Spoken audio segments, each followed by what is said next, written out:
The magazine. Oh, about you and I? Yeah. Absolutely. What would you like to know? Tell me how it got started. Got started one night when I was at Grossman's Tavern, of all places, 7 years ago. And much into my cups and amazed by the talent that was around me that none of the other publications, the so-called alternative weeklies, wrote about, or none of the mainline daily press wrote about. I had known some of those people from a few years back, being involved in the jam scene and hosting a few jams, that sort of thing.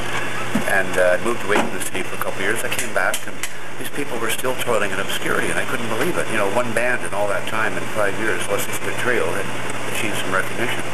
Meanwhile, there were literally dozens of people I knew who were at least as talented as the Spits, taking nothing away from them, of course, but who had been totally ignored, who hadn't had any kind of a break and had no exposure. And I could understand why maybe the dailies wouldn't write about them, but the so-called alternative weeklies, and there were now two of them, Now and I, also proceeded to... yeah, how the fuck did you get any coverage in Now? I don't know. I've never been able to do it. And I mean, that's one of the reasons why I had to start TO&A.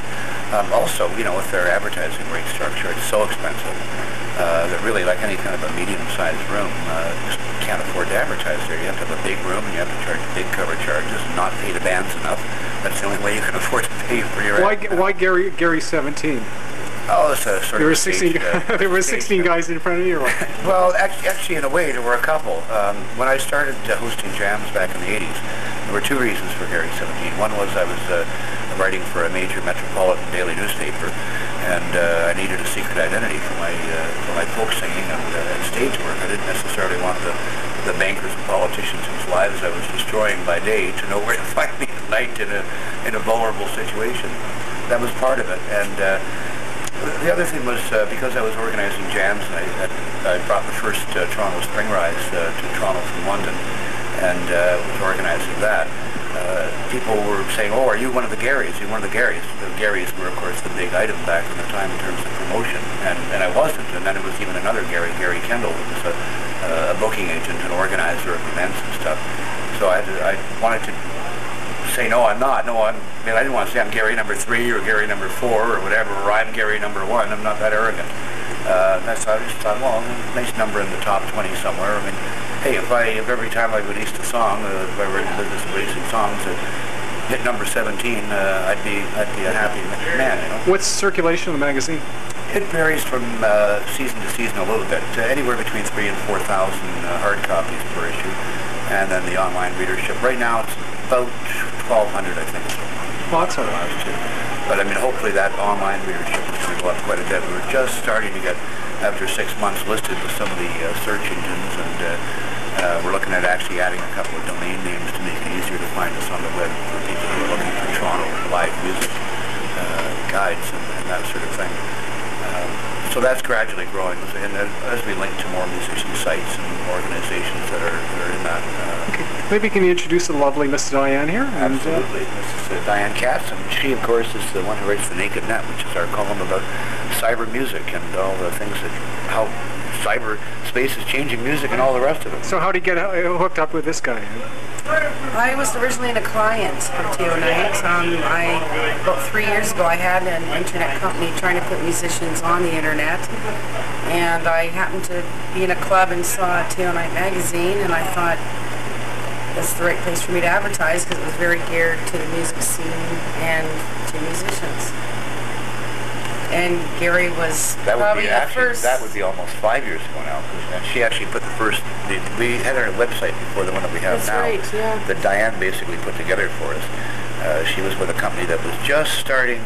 They were actually one of the pioneers, 5 years ago, people trying to convince musicians and clubs to be on the internet. But it was a very tough sell 5 years ago, and the company ultimately didn't succeed. But they did for about 8 or 9 months put together a very nice site for us, and that.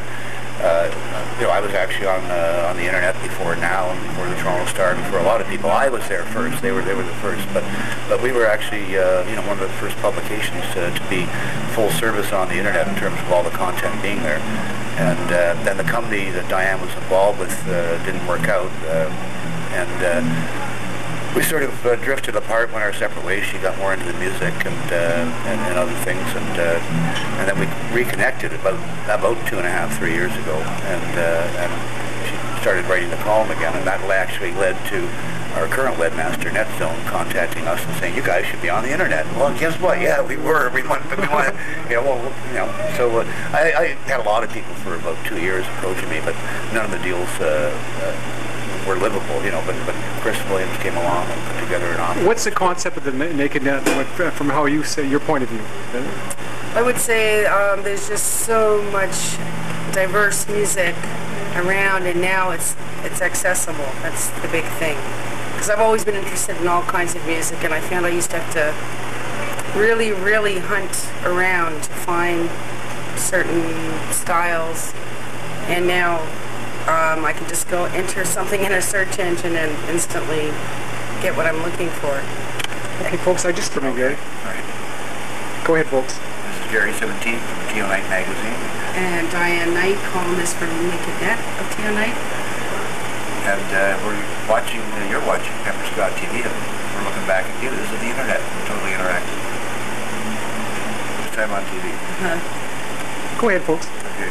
This is Gary 17 and I'm Diane Katz. I'm who writes the Naked Net for TO Night magazine, and you're on the internet watching Pepper Scott TV.